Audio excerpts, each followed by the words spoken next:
The mind's destiny. The fifth of 7 lessons in relation to the soul body. Get one thing straight. Destinies or fate are but archaic words for outcome. They're certainly not mystical in origin. It's cause and effect, nothing more.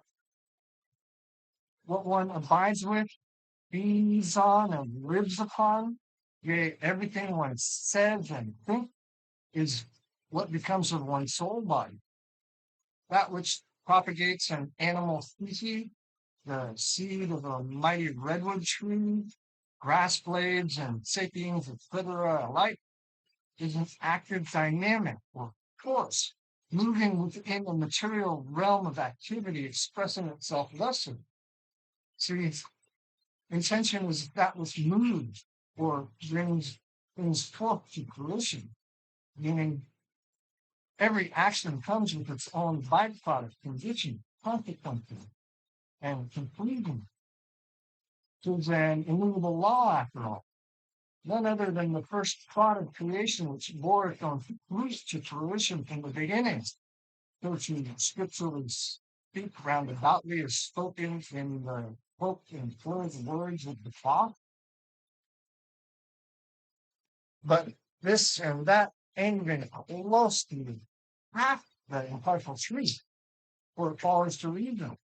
In mind, which dwells upon self-aggrandizement, false exaltation, faulty projection, and or overindulgence. In other words, any selfishness in all its forms and variations is immediately at variance with same said first thought. In fact, spreading and separating self from creation itself, and hence you from yourself, while a mind simultaneously dwelling upon spiritual things becomes spiritualized instead.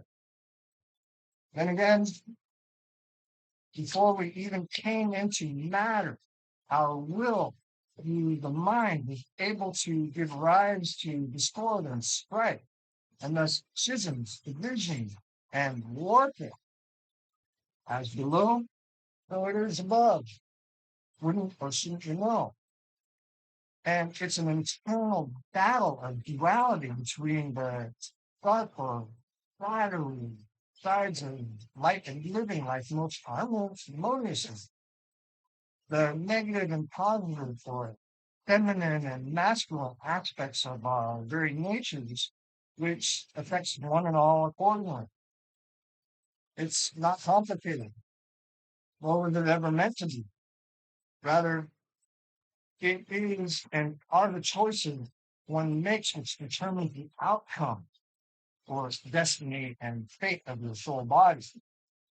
We are indeed fully capable and able to comprehend the true nature of creation, that which has enabled us to be the everlasting co-creators of saying one is meant to be and become.